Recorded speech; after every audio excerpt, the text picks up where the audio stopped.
Hello. So today we're going to discuss Julia Kristeva, whose article is about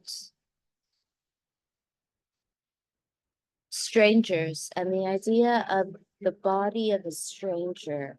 And Julia Kristeva's work has often been well cited in feminist theory and psychoanalysis. And in this article, Kristeva is really interested in the figure of the foreigner and how someone's body is imagined to be foreign to us, which could also be just the idea of a stranger, someone we do not know.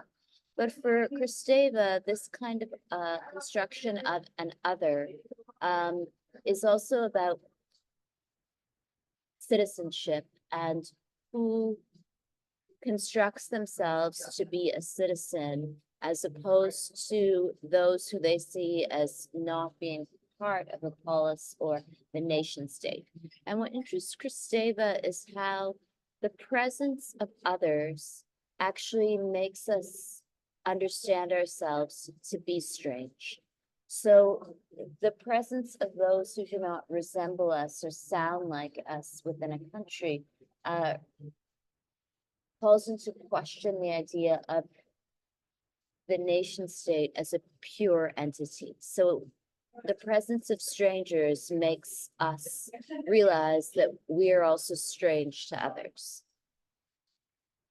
So in this lecture, I will draw on an article from the syllabus written by Julia Kristeva, and I will also discuss this article by Ronit Lenton, A Woman Died, Abortion and the Politics of Birth in Ireland.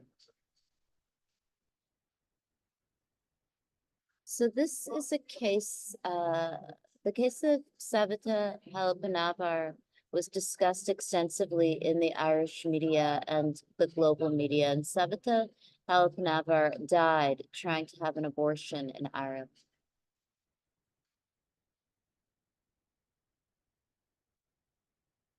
Welcome to the Inside Scoop on Bloom by Sleep Country, where sleep experts have worked tirelessly to The young woman on these banners stumbled unknowingly into Ireland's abortion grey area, and these people believe she paid for it with her life. Thousands marched in Dublin to express their sadness at the death of Savita Halappanavar and to demand legislation on exactly when a doctor is allowed to abort a fetus. She was a woman who needed our help. She needed the help of a medical team who understood what the guidelines were, that they could fulfill the Hippocratic Oath to do no harm. And they had no clarity. And they need that clarity so that they can save a life. The miscarrying 31-year-old was denied a termination in an Irish hospital and later died in agony of blood poisoning. The case has galvanized those in Ireland who say when it comes to deciding between the life of a mother and the life of a fetus, the country's laws are broken. Ireland's strong Catholic tradition means it constitutionally prohibits abortions. But in 1992, the Supreme Court decreed that if a mother's life was being endangered by carrying the baby, termination is permitted. That ruling, though, has never made it into law. Abortion is a constitutional right, as determined by the Supreme Court 20 years ago under the X case. But there's no legal underpinning of that. There's no legislation to vindicate that right. Only in certain circumstances, only when the life of the mother is at risk. And that was the determination made 20 years ago. But without legislation, it's a total grey area. And those in the medical fields are unsure as to what to do. And that's the problem. But for those on the other side of the debate, Ireland already has all the abortion legislation it needs. The clinical guidelines for medical doctors state that they can treat a woman when her life's at risk. And if that means inducing the pregnancy, then that is able to happen here already. But the momentum at the moment is with the pro-abortion rights campaigners. Ireland's ruling politicians are under immense pressure to do what 6 successive governments have avoided doing, finally legislating on the Supreme Court's ruling. Just these campaigners urging change either. The European Court of Human... I'll stop it there. There were a lot of protests after Savita Halappanavar died in Ireland trying to have an abortion. So Savita Halappanavar was a dentist who immigrated from India to go to dental school and invested a great deal of money and time into the Irish economy, and then died of sepsis. And so sepsis is a disease that could have been prevented perhaps if she was allowed to have an abortion, but she was not. And the nurse in the hospital said that Ireland is a Catholic country.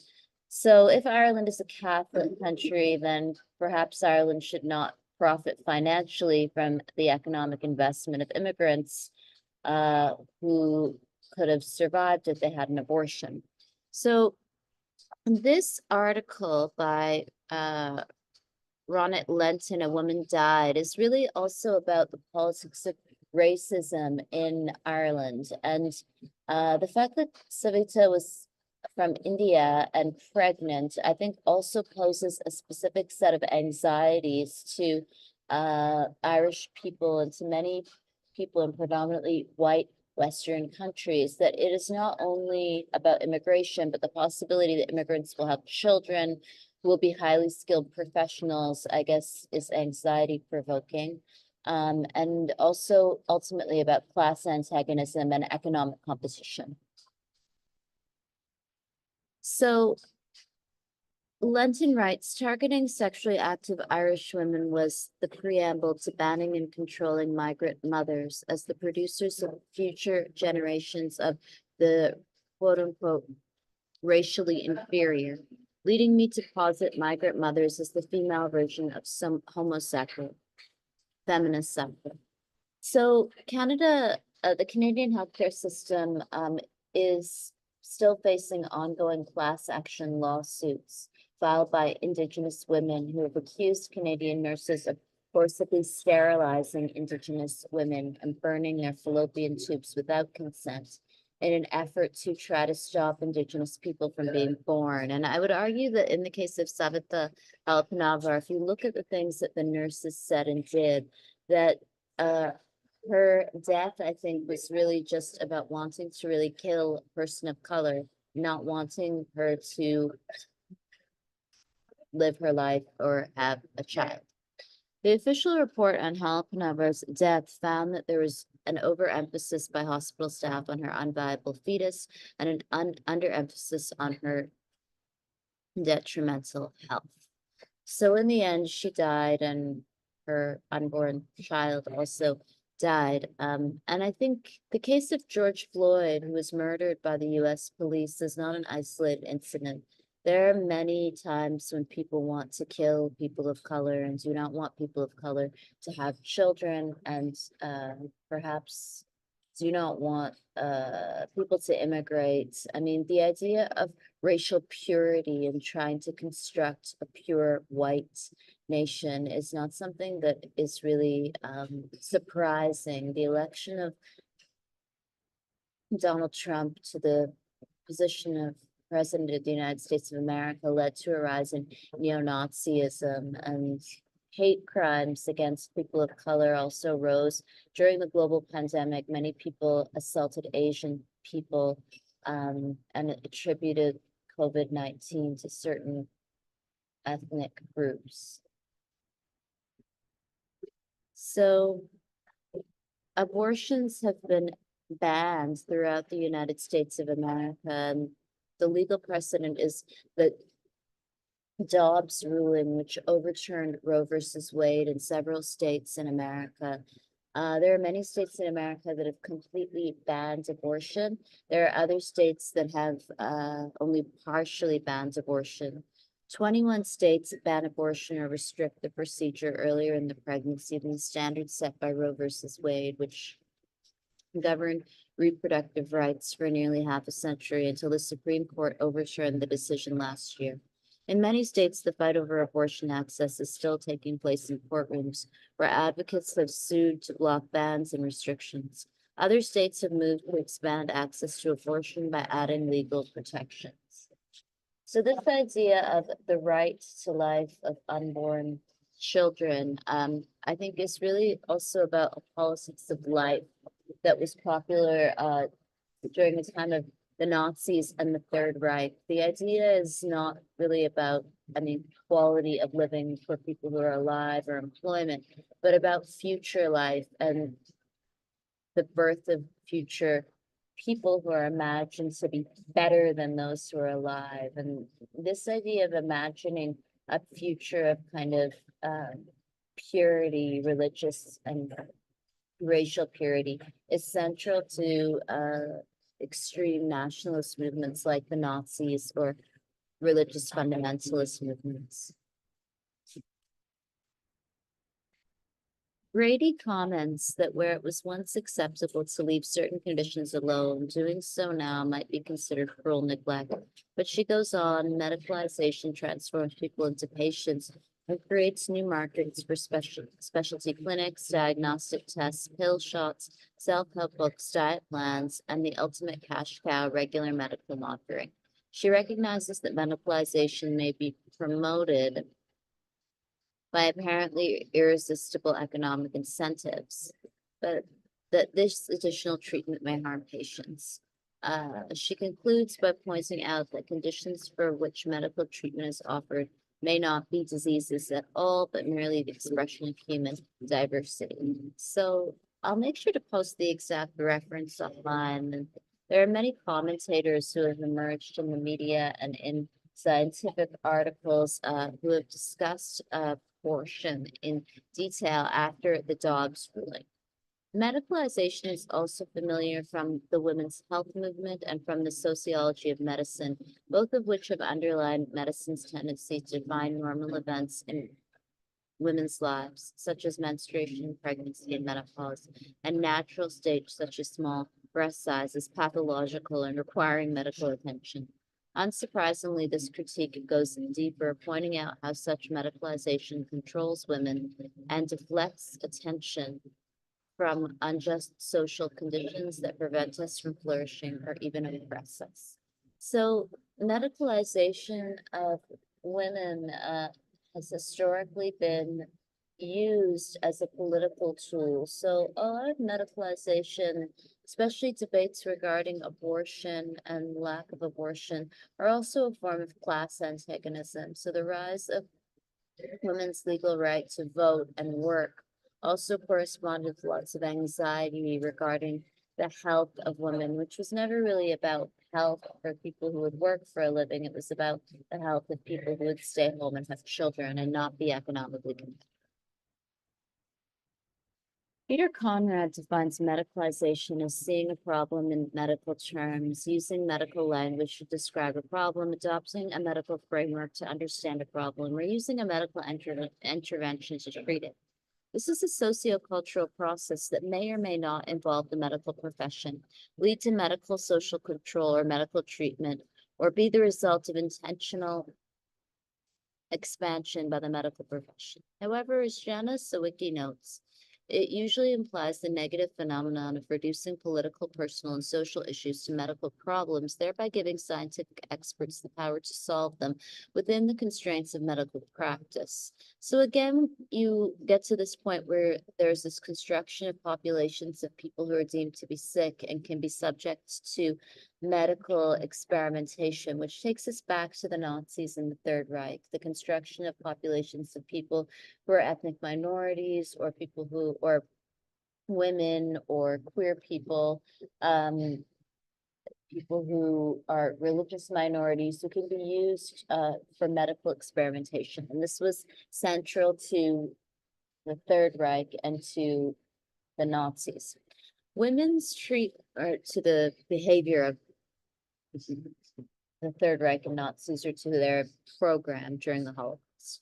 Women's treatment fits both these categories simultaneously, as our natural life processes are often perceived as deviant where they differ from men's. So as women's health activists have shown, medicalizing attention has tended to focus on events having to do with reproduction, menstruation, pregnancy, childbirth, and menopause. So what women's health commentators have shown is that if whatever health issue or even whatever bodily function a woman has does not have to do with sex with men, then it is not given any attention. So menstruation, childbirth, menopause, but nothing else really seems to even receive considerable amount of research or attention. So even the amount of money that Ontario Health or Health Canada pays sending you letters in the mail about cervical cancer, about anything to do with sex with men. But nutrition is often not taken seriously, mobility, mental health. After all, as John Stuart Mill pointed out more than 100 years ago, the pressures of socialization are so pervasive that we cannot know what women would be like in their absence. Indeed, much feminist energy has been expended in showing how philosophers' assertions about women's nature fails to notice the ways it is socially constructed. And since 1977, we have been armed with Christine Pierce's wonderful typology of appeals to nature. So women are often socialized in ways that idealize the family and marital unions and normalize domestic violence, sexual harassment, and rape. So if women's health is only considered in relation to things like menstruation, childbirth, and menopause, then rape is often normalized or not spoken about extensively. And so women's health, I think, often involves the normalization of male violence, including rape. So the death of Savita Halappanavar gained a lot of attention, particularly because Savita Halappanavar was an immigrant and a highly skilled immigrant who invested a great deal of time and money into the Irish economy as a dentist and died trying to have an abortion. So in your article this week, Noelle McGaffey writes about Julia Kristeva's work, Strangers to Ourselves. The foreigner presents an uncanny strangeness to natives, writes Kristeva.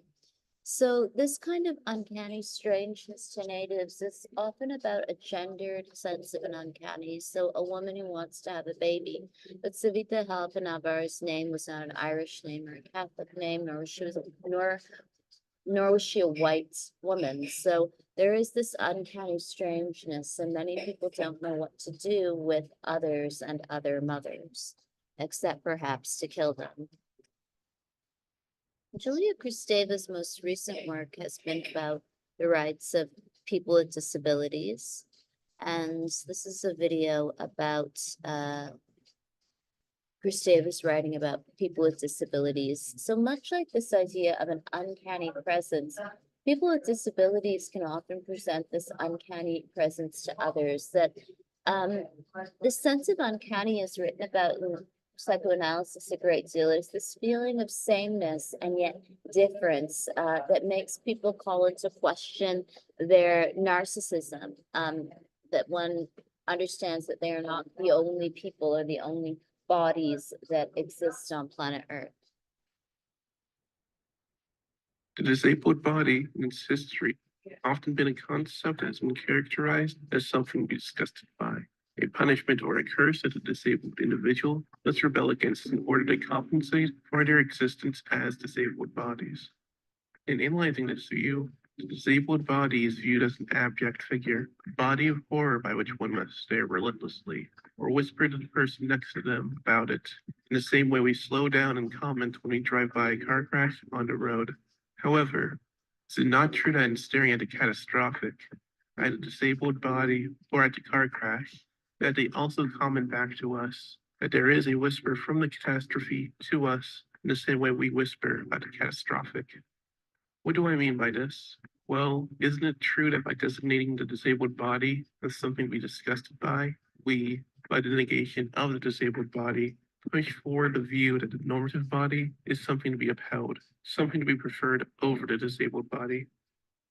In the same way we define the disabled body by our pointing, by our whispers, by our comments, the disabled body defines us. In approaching this subject, this intersubjective recognition of each other, we are bound to engage with a French-Bulgarian theorist by the name of Julia Kristeva, and to also engage with her theory of the abject. In an essay by Kristeva scholar Barbara Creed called The Monstrous Feminine, Creed writes that the place of the abject is where meaning collapses, the place where I am not. the abject friend's life. It must be radically excluded from the place of the living subject, propelled away from the body, and deposited on the other side of an imaginary border which separates self from that which friends self. Put it more simply, the abject, which is an object or phenomenon that is worthy of disgust, repugnance, something that should be cast off due to its inherent misery, is also something that friends the meaning systems we operate in by their very existence. We can think about this for the two examples I offered, or for the example Julia Kristeva in her book Powers of Horror offers. The example of coming across a dead corpse. Here, Kristeva offers us the confrontation of a living subject with the dead body as the ultimate example of abjection. The corpse, seen without God, outside of science, is the utmost of abjection. It is death without life. Abject is something rejected from which one does not part, from which one does not protect oneself, as from an object. Imaginary uncanniness ain't a real threat. It beckons to us and ends up engulfing us. While imagining you happening to come upon a dead body, there are some obvious reactions at face value. One of horror, one of shock, one of disgust, one of abjection. However, what Kristeva is getting at here is something a bit more deeper. By coming across a corpse as yourself, a living subject, you confront your own mortality as it is something that was once alive, but is now no longer. Therefore, in our reaction of abjection, of disgust, we are rejecting this confrontation with our own death, dismissing the reminder that we will one day be thrown out of the world by death itself. We do this not only to the hypothetical corpse, but to the parts of ourselves that we exclude, the parts of our identity that are abject. As a psychoanalyst, Kristeva takes us down a Freudian and Lacanian path, arguing that we exclude the lover as abject upon entry into the symbolic order through the event of the mirror stage. We exclude the mother because the mother is a signifier of the real, or the time in earlier childhood where we weren't yet immersed in the symbolic order prior to the mirror stage. And because of the abject representing the real, we interpret it as a threat to our very being. As Kristeva writes, the abject has only one quality of the object, and that is being opposed to I. The abject is a signification that locates itself outside of the symbolic order, and thus collapses the meaning of the symbolic order for that location and to protect our self-concept or how we conceive our identities in the world. Therefore, we exclude the abject in order to protect that identity from being challenged. For those not well versed in psychoanalysis, what is important to take away here is that there are parts of us that are abject, parts of us that represent challenges to our sense of self. Further than that, there are parts of the world that are abject, and because of our rejection of these abjections, we exclude them into the peripheries of our psychology, in the margins of our world. Here, we can think of the corpus once again in our general fear of death. Those people do not want to die and actively take steps towards not dying by taking measures of safety. However, people also do not think about the fact that they are one day going to die, deciding to keep that in the margins of their mind as they decide not to think about their mortality to prevent a psychological confrontation with their fear of death. We can also attach this to deviant psychologies, where individuals may not think about the mortality of their actions, preferring to reject it as an abjection. However, beyond our individual psychologies, this also extends to how we interact with the world. We place entities we deem as abject into the margins of society, enforcing our internal psychological processes onto the outside world. Here, we can bring it full circle to where we started. The disabled body as a figure of abjection, the processes that go into that abjection, the outcomes of that abjection as well.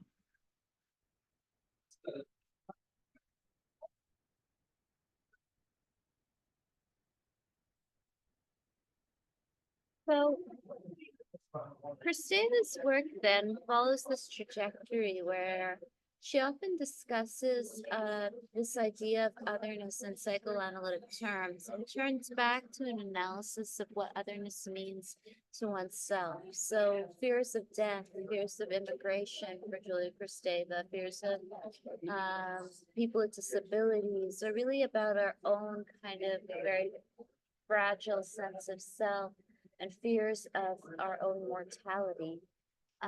Sabata Halkanavar's death, then, I think, is really about Ireland and about Irish identity. It is also about the Irish economy, which obviously, much like the British economy or any global North economy, would greatly benefit from immigration. And I think it is also really about the treatment of women in Ireland, which historically has been really gruesome and often involved the untimely death of many women who could not have abortions because of religion.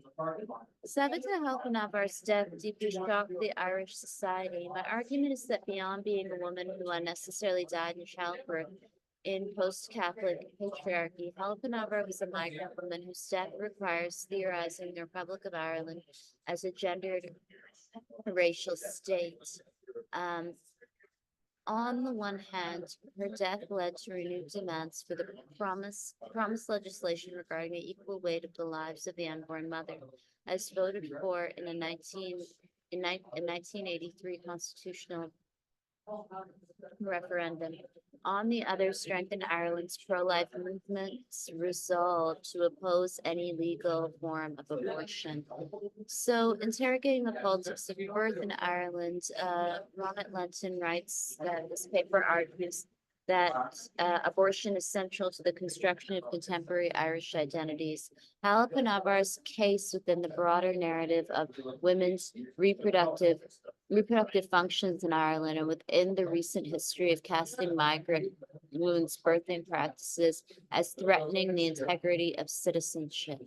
So this idea of Irish citizenship as being dependent upon Catholic identity and the birth of Catholic children rather than making money or being a dentist or working for a living is really about Ireland and the history of Ireland as a country that many could argue has not modernized in the way that other countries have, and still has this idea of being a racial nation state, which is a concept from Goldberg, who would argue that when a state is a racial nation state, people refuse to do modern capitalist business and are constantly obsessed with the idea of nation building, and specifically nation building with certain types of people like white Irish Catholics. So the article from this week's syllabus does look at Julia Kristeva's work regarding foreigners and the stranger within. The foreigner is a wanderer who never feels a sense of belonging. Possessed with a driving ambition, a person will take any and all jobs and try to be the best at whatever that may be.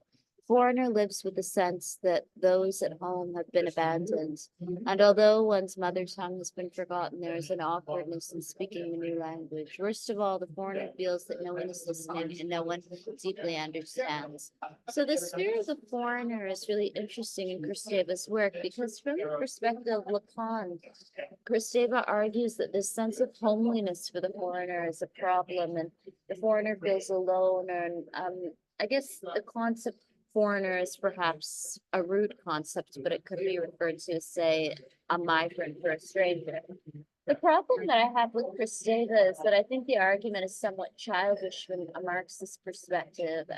And the idea of someone who is a migrant or someone who moves and will work and will actually turn up to work on time and do their job properly and not be engaged in all of these endless fantasies about something else besides the modern workforce is, I think, actually a good thing. Like the idea of someone who is not bound to all of these kind of religious and sometimes anti-feminist fantasies of beauty and childbirth and will actually participate in modern capitalism is perhaps good for any national economy and for a sustainable future. Ireland has a long history of pitching good Catholic married mothers versus bad unmarried mothers. However, Savita Halkanavar died not merely as a woman whose reproductive practices are controlled by Irish patriarchy, but as a migrant woman whose body is othered, as emerged from the debates around the citizenship referendum, which made gendered Black bodies central to the rearticulation of Irishness as white supremacy. Since mothering carries a property of otherness, I frame women as M/others mothers, denoting their otherness. So, Lenton writes about Ireland's biopolitics, and biopolitics is mentioned as a term from Michel Foucault that we've discussed, which corresponds to a certain necropolitics. So the building or the attempts to build an Irish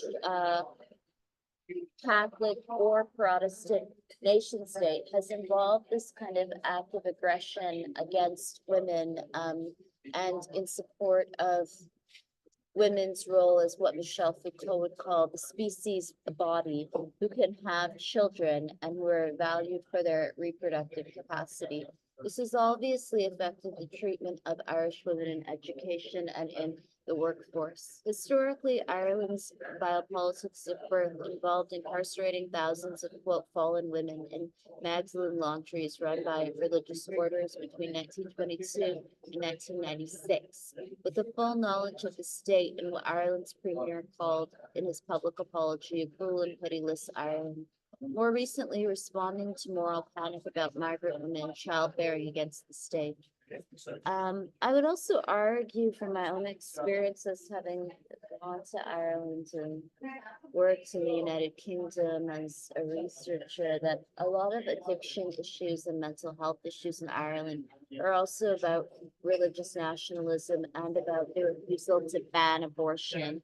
Much like countries in the global south, the economy will never work properly if people are valued for their reproductive capacity as, say, Irish mothers, and cannot sell their labor.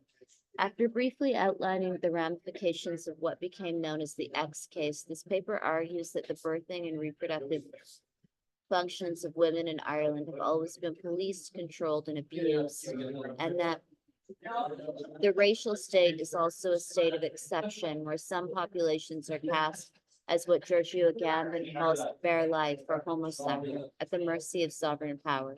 So depending on the political time period in Ireland, different groups of people, and specifically women, can be subject to state policing. Protestant or Catholic women, migrant women. The healthcare system is obviously really unstable. So the nurse in the Hal Canavar case is said to have stated, and in a court of law, people have testified that the nurse has told Savita Hal Canavar, this is a Catholic country and you can't have an abortion, and that she did die.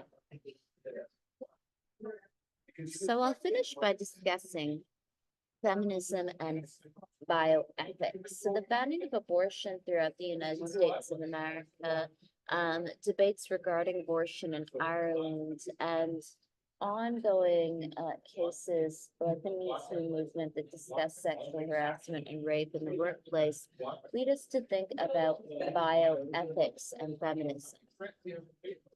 The need to reject appeals to nature as guides to action has long been clear in bioethics. Defining states of affairs as natural or normal implies nothing about how to deal with them.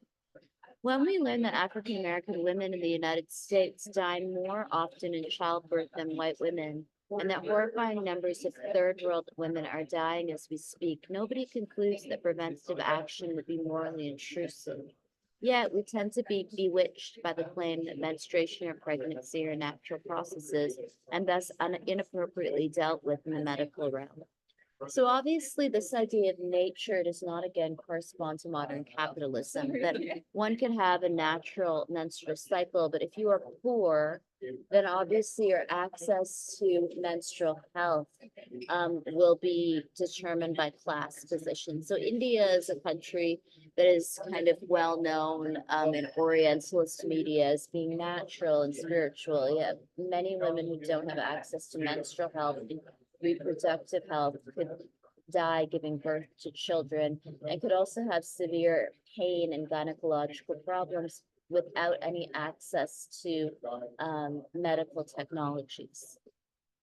The pro-choice movement itself has reinforced the medicalized conception of abortion, covertly appearing to something like the enormously broad World Health Organization definition of health.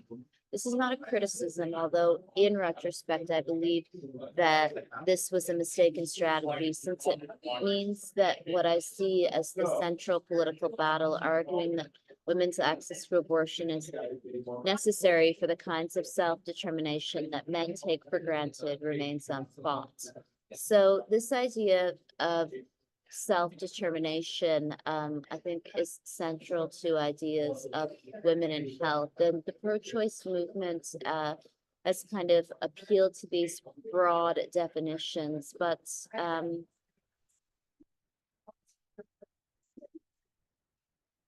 if we were to think about self-determination, even in terms of nutrition and gendered ideas of nutritional sciences and nutritional health, then obviously self-determination could just mean the capacity to live one's life irrespective of whether one is going to have a child with a man. The traditional conception of the goal of medicine is that medicine should treat disease, and so insurance companies and state-funded systems will generally fund only medically necessary care. Consequently, conditions recognized as important tend to be defined as diseases, promoting medicalization and reinforcing overly inclusive World Health Organization's type definition.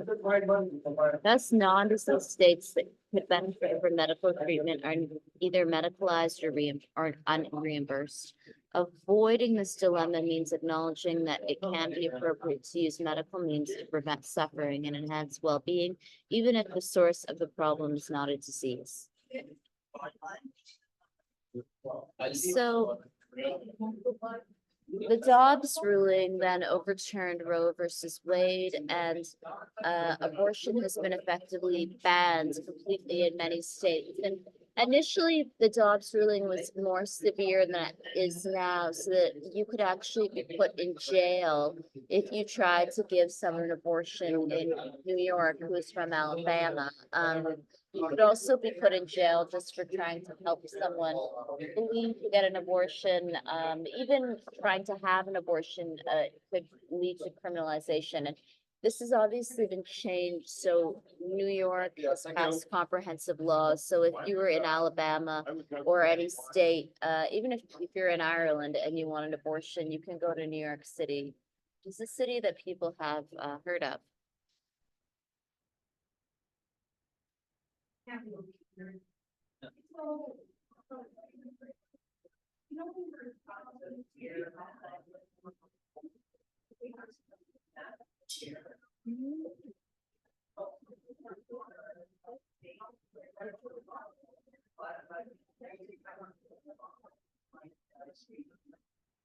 Criminal abortion.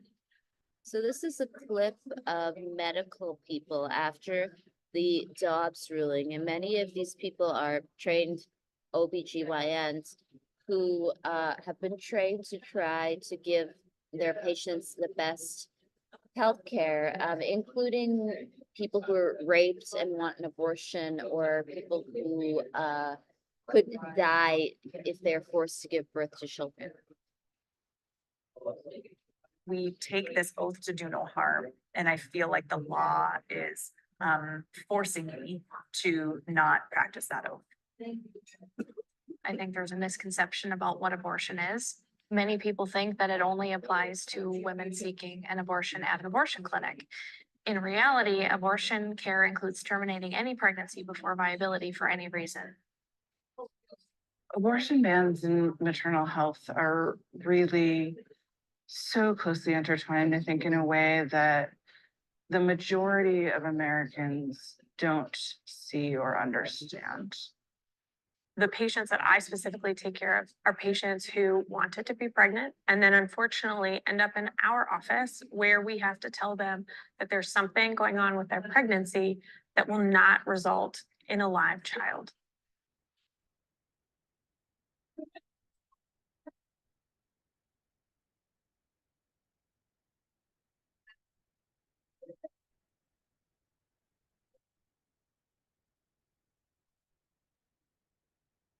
Person who performs or attempts to perform an abortion commits the offense of criminal abortion. Criminal abortion is a Class C felony. Any person other than the mother who intentionally destroys the life of an unborn child is guilty of a Class H felony. An abortion may be performed by a physician when necessary in professional judgment to prevent the pregnant female's death. When I first read the law, I interpreted the law as meaning there are exceptions for preventing maternal death, rape, and incest. When you actually read the law, it says that they are affirmative defenses, which means that those are not exceptions. What that means is that you are charged with an abortion, you have to go to court and prove justification. So instead of innocent until guilty, you are actually guilty until you're proven innocent. When I think about this law, it's disconcerting. It was written in 1849 before a lot of modern medicine was practiced, before we had ultrasounds, before we have a lot of the common day diagnoses that we see on a day-to-day basis. I have to think about all of that because at the end of the day, not only is it a Class C felony, but the Tennessee Medical Board could take my license away. We're in a true catch-22 where my livelihood is truly being pitted against being able to take care of people and my ability to take care of other patients.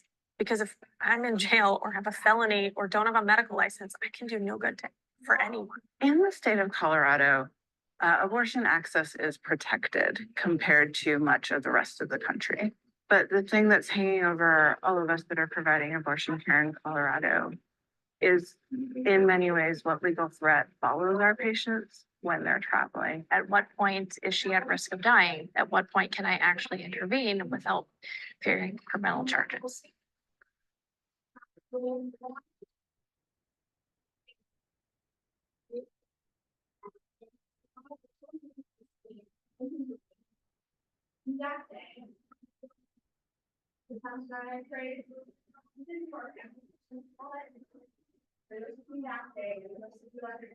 One of the cases that I did right before To give the exact laws as they're listed on the New York City website, you can speak to a provider about your options in New York and your privacy will be protected every step of the way. In New York, you can get an abortion up to and including 24 weeks of pregnancy. After 24 weeks, you can still get an abortion if your health or pregnancy is at risk.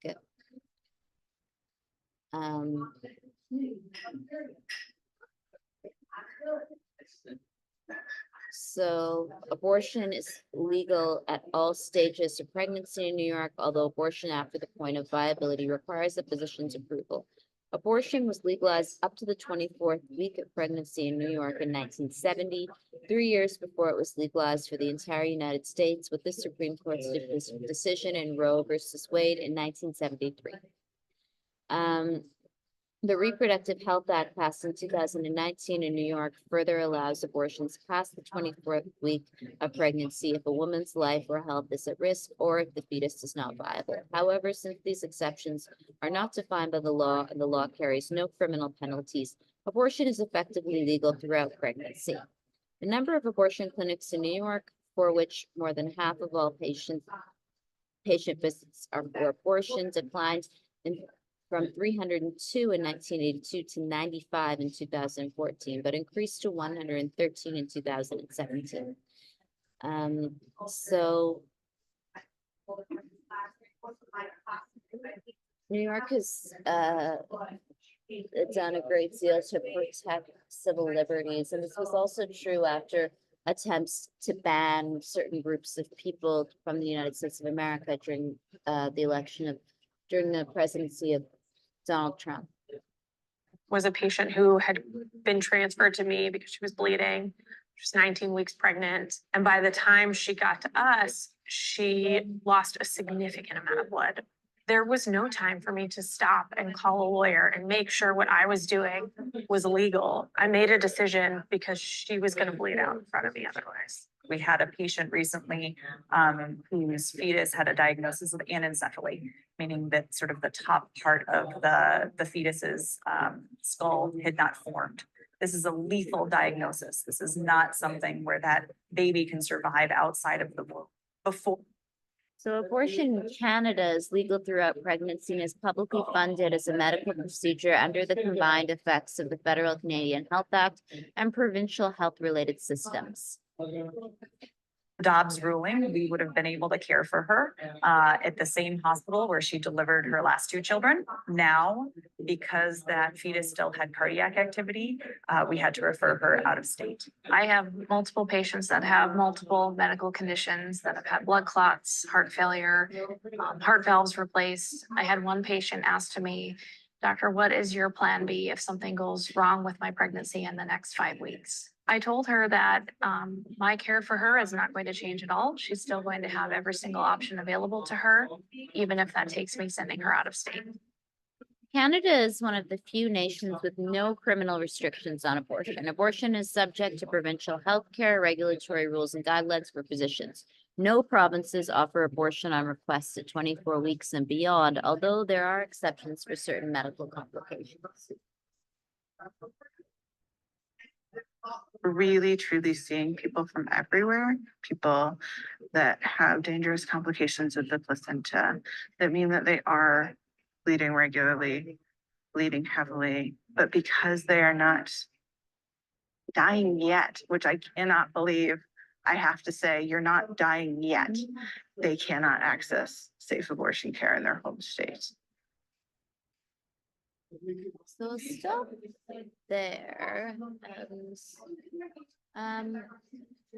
Either feminists and our moral allies change the culture of medicine, or we must be resigned to the unacceptable status quo for women's health.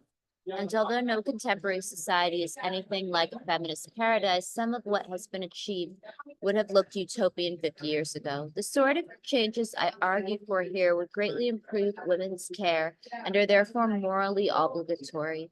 I'll put the references online. It's from a secondary source about women's health. I taught a class about gender and science at Emily Carr University of Art and Design in Vancouver last semester online. So they would also partially mesh with the broader progressive critique of the so-called biomedical model, which addresses contemporary medicine's tendency to see the body as a collection of parts and body and mind as completely separate. The biomedical model also focuses on individuals separate from their social context, prefers action rather to watchful waiting, cure rather than prevention, heroic technical fixes and individual solutions to political or social problems. These tendencies are themselves consequences of beliefs and institutions in need of critical attention and change. So at the core of Julia Kristeva's work are these questions about what it means to truly be a human being. And from a feminist perspective, Kristeva is interested in the ways that women present this sense of uncanniness to others, and even to other women who do not see adult women as being fully human in comparison to men. And this argument then allows Kristeva to think about how racism also works in this way, that the only man who is like, the only person who is a true human, who is granted full personhood, full rights to sell their labor, is the most privileged man in a society. And everyone else is seen to somehow play a role in tending to other duties that often involve care of the body, other people's bodies, reproduction of children,